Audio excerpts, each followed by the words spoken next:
Welcome. This is James Corbett of CorbettReport.com.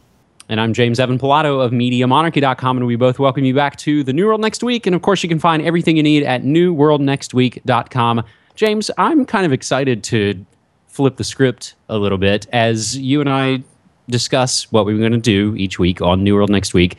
I sent you an email earlier today saying, dude, we could probably do two different shows. One of a typical new news from New World Next Week, and another of just the massive amounts of updates to stories that we've covered on New World Next Week. So we're going to go for the latter, and we are just going to give you kind of a break from the format and blast through as many updates as we can fit into our time slot here, James.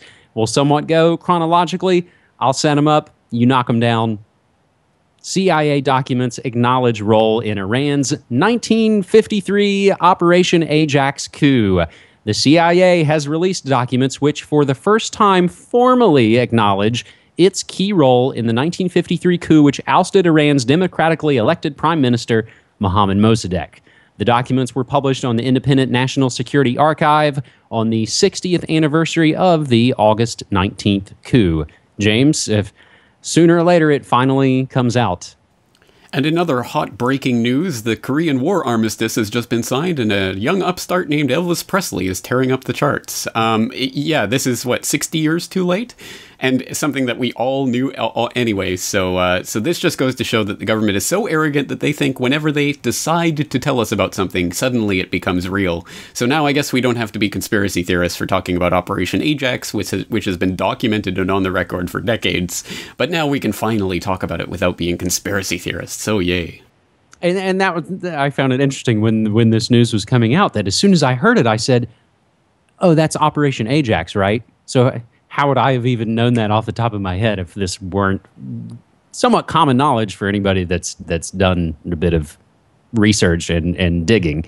James, that first story, I think, as we cycle through, we will bring it full circle with this sort of full disclosure, so to speak. But here's another. NSA surveillance said to be broader than initially believed, and it covers 75% of the internet.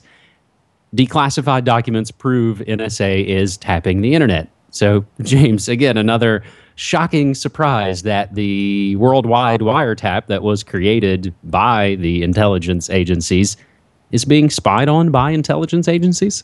Right. Was that a Washington Post or Wall Street Journal? I grabbed it from Glenn Greenwald. Yeah. I know it was sourcing to one of those two, but either way, they're finally starting to catch up with the story, and maybe in a few months they'll finally be reporting what we were reporting months ago, which is Russ Tice's revelations that they're reporting everything. And interestingly, for people who didn't see that, Russ Tice was actually on PBS just a few weeks ago, actually breaking that story nationwide, although it didn't really get much traction, but the actual quote from him in that interview was, "They are scooping up everything word for word." So it's not 75%, but at least they're getting closer to admitting that they're spying on absolutely everything. James, as long as we mention Glenn Greenwald, his partner was detained. Do you have any thoughts on that, about what may be going on there? Well, it's an interesting debate because there's the people saying it's classified, stolen materials that he's transporting like a drug mule, and then there's Glenn Greenwald saying that, he should be immune because it's journalistic. Obviously my sympathies are with Greenwald, but I think there is an interesting debate going on there, and it's interesting, especially to see some of the left-wing sites and the like turning on Greenwald and starting to use the same rhetoric that they used about Assange and Snowden and everyone else, is that, oh, he's an egomaniac, and it's all becoming about Greenwald personally now. So to a certain extent, I think propaganda mission accomplished, because once again, it's becoming more about the people and less about what's actually going on in the name of the government. Yep. So as long as we're talking about Greenwald and secret documents, let's get an update on Edward Snowden and his good friends at The Guardian. Snowden data destruction won't harm our reporting. From Russia Today, the British government's attempt to stem the tide of articles on mass surveillance have gone beyond intimidating the journalist behind the publications. Just a day after Glenn Greenwald's partner was detained at Heathrow, The Guardian's editor, Alan Rusbridger, came forward describing how the authorities pressured the newspaper to destroy documents provided by NSA leaker Edward Snowden. Mr. Rusbridger has explained why he gave in to pressure from government agents and destroyed hard drives carrying information obtained from Edward Snowden. And there is a video interview that you can watch him sort of justifying this. James? No, that is worrying. That to me really is worrying, that the government is now going into the offices of newspapers and destroying their hard drives. I mean, it's absolutely ridiculous, as if they're keeping all of the information on these hard drives and now it's gone. Of course not. But I think the precedent that they're setting here is the most worrying part about it, that they can now just waltz into the offices of newspapers and make them destroy their own hard drives. It's really worrying what this is coming to, and what I fear is the normalization of all of this. You know, it even just reminds me in a way that it's funny, as quickly as the story came, we kind of forgot about it, that Jeff Bezos is buying the Washington Post. So there's been a lot of action, I think, in what seems to be more and more, I think, kind of the dinosaurs of mainstream media. Absolutely. I mean, it's a collapsing system, and we're watching the death throes. And the interesting part is, as it's going down, I think they're dismantling themselves. I mean, the debate that's happening within American journalistic circles right now is fascinating to watch, as we see more and more journalists piling on to the idea that, well, Greenwald's not a journalist, so we should be going after him and we should throw him in jail, and all of this craziness that's being actively advocated for by the journalists themselves. I mean, we know that they've been in the back pocket of the corporations that own and control and pay for them for decades, but it's coming out completely into the open now. So I think the public is being asked to either completely sign on to the bought and paid for mainstream journalism, or to completely reject them. I don't think there's much room to be in the middle at this point. So they really are splitting the public, and it's interesting to see how that's going to shape up as the dinosaur journalistic medium continues to fall apart. So, James, I'll shuffle the list quickly, because now that we're talking about attacking journalists, the latest updates on Michael Hastings. The toxicology report that is now out, that has been twisted throughout the mainstream media. James, I don't know if you've heard this or not. Michael Hastings wrecked his car because he was a methed up stoner. Yes, that's why the car exploded into a giant fireball and the engine flew 100 feet. That's clearly why that all took place.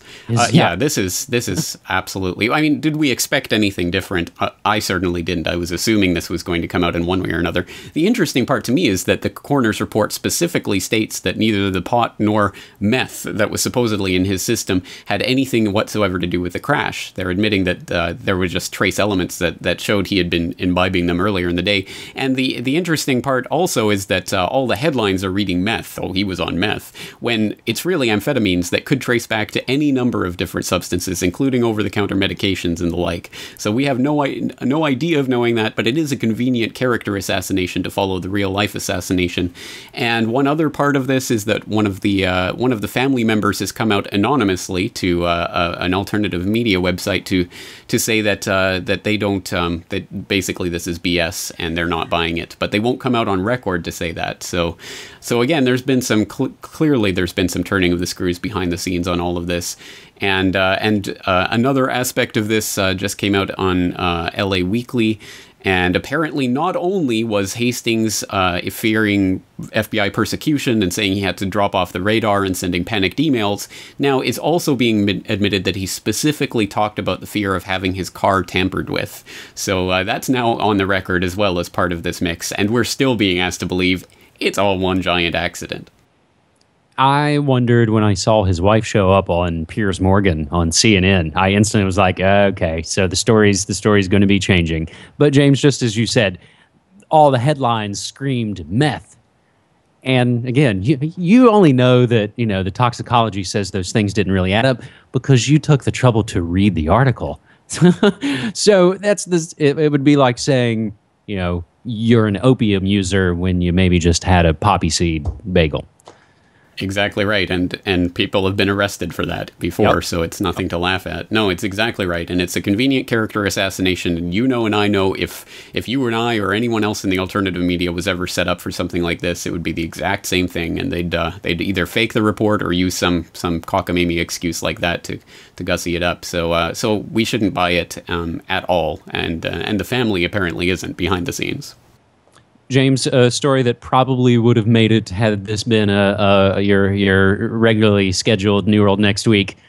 After more than 3 years already spent in confinement while awaiting trial, former Army intelligence analyst Bradley Manning was sentenced today, August 21st, to 35 years in prison for what has been described as the largest ever leak of classified government documents.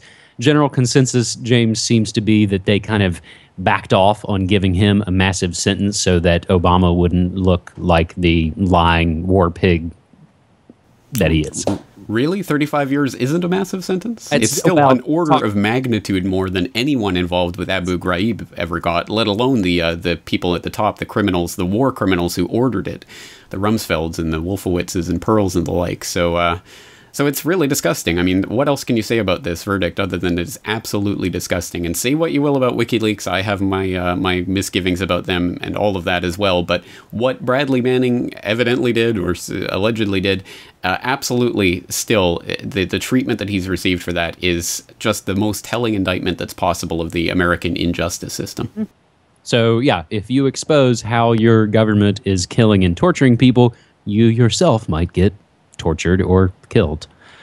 James, as we now look a little more international with a story that is now gaining a lot of attention, and you've already talked about it with our good buddy Jack Blood of Deadline Live. Latest Syrian chemical attack follows the history of false flag provocations. James, it is, I can tell you, all over the mainstream media. It's on CNN and it's on all the websites. Can you break it down quickly for us? Basically, the mainstream media is running unquestioningly with the Syrian activists and opposition's claims, unverified as they are, that 1,300 people have died as a result of a chemical attack by the Syrian military. And it just basically, this has to be complete baloney, unless Assad literally waited until the UN chemical weapons inspectors were in the country and then committed a chemical weapons attack literally 15 minutes from where they were actually staying in a hotel.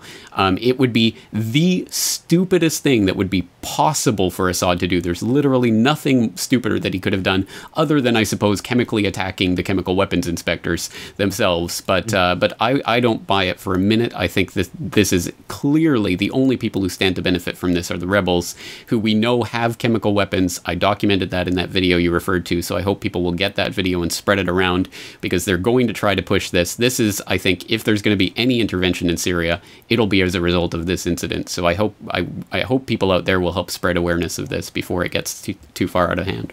It seems, because it seems like they went for a couple of dry runs of floating this Syria's using chemical weapons, and it never really gained traction. So they need a big kind of event, and they need to show lots of dead bodies draped in white blankets on the news. Right, and not only did it not gain traction, it blew up in their face a couple of times, when both of the times in the last year, the last few months they've tried to do that, they've sourced back to the rebels instead of the Syrian military. So yeah, I think anyone who just buys this unquestioningly, it needs their head checked.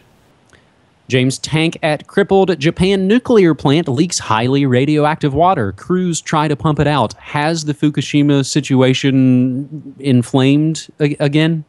Well, at any rate, it's gotten officially worse, and they've just upped the INES rating, the nuclear event system rating, to a level 3. And so the fact that it's going up now 2.5 years after the incident and 1.5 years after the cold shutdown made everything magically better should show that there's something massively wrong. And one of the most interesting developments I've seen in this in the last few days is Beijing came out sending out a message that they hope that Japan will be able to get this mess under control, which is a pretty interesting statement to make diplomatically. So I think there's definitely a lot of reason for concern, and we're seeing tritium levels and the like spiking up to all-time highs again in that region. So clearly there's been another massive leak, and even the Japanese government is admitting that TEPCO is not going to be able to control this. So there needs to be some sort of international action at this point, and the Japanese government is clearly not capable of taking care of this.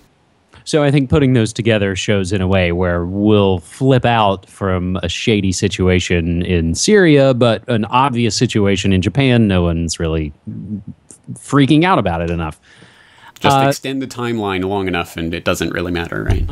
Moving the goalposts back. James, the situation in Egypt has burst back into flames, but I think we should probably try and wrap this episode up. The last 2 points I would throw out are things that I think it helps illustrate how much strangeness is kind of coming out, and whether or not this always happens, that this sort of dog days of summer, Congress is on recess, and this is when all the kind of weird stories come out, and then we get blindsided with something in September. But Scotland Yard is looking at new information surrounding the death of Princess Diana, which of course it's around the anniversary. It's going to be 16 years next week.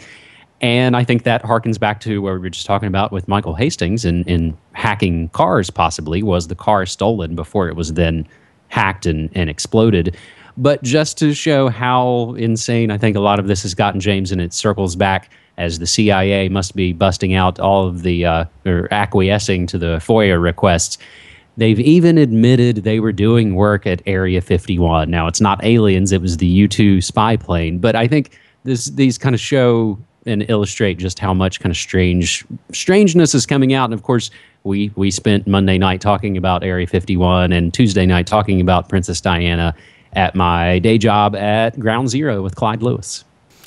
Excellent, and I know you've had some work spilling out through Media Monarchy as well, some interviews and the like, so I hope people will be checking that out. And on my side, with all of that craziness that's going on in the world, there's also a threatening economic collapse happening in India that I'm going to be writing about for my subscriber newsletter this coming weekend, so people can subscribe for more on that.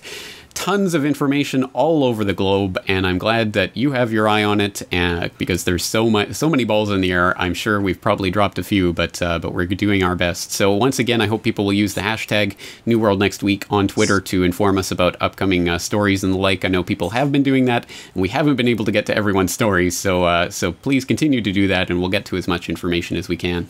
Let's wrap it up there. James, thanks again for your time. Thanks so much. Take care.